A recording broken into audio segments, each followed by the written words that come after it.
సినిమాతో తెలుగు ప్రేక్షకులకు పరిచయమైన హీరోయిన్ మృణాల్ ఠాగూర్ గురించి స్పెషల్గా చెప్పాల్సిన పని లేదు. కెరియర్ స్టార్టింగ్లో సీరియల్లో హీరోయిన్గా నటించిన ఈ చిన్నది ఈ మూవీతో హీరోయిన్గా ఎంట్రీ ఇచ్చింది. అయితే ఫస్ట్ మూవీనే బ్లాక్ బస్టర్ హిట్ సాధించడంతో వరుస ఆఫర్లు క్యూ కట్టాయి. అలాగే తన అందచందానికి తెలుగువారు ఫిదా అయ్యారు. అలా వచ్చిన ప్రతి అవకాశాన్ని వినియోగించుకొని మంచి స్టార్డమ్ తెచ్చుకుంది. ప్రస్తుతం ఈ ముద్దుగుమ్మ చేతిలో అడవిశేషు, డెకాయిడ్, అల్లు అర్జున్, అట్లీ సినిమాలు ఉన్నాయి. ఇక నిత్యం ఈ భామ సోషల్ మీడియాలో మాత్రం నెట్టింట తన గ్లామర్తో రచ్చ చేస్తూ ఉంటుంది.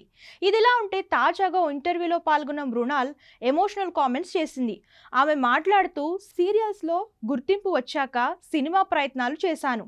సినిమాలకు ఆడిషన్స్కి వెళ్ళినప్పుడు టీవీ నటి అని చులకనగా చూసేవాళ్ళు. దానివల్ల డిప్రెషన్కు గురయ్యాను. ఒక్కసారి ఆ డిప్రెషన్ తట్టుకోలేక లోకల్ ట్రైన్ నుంచి దూకి చనిపోవాలని అనుకున్నాను. కానీ పేరెంట్స్ గుర్తొచ్చి ఆగిపోయాను అని చెప్పుకొచ్చింది. ప్రస్తుతం ఈ అమ్మడు చేసిన కామెంట్స్ నెట్టింట వైరల్ అవుతున్నాయి.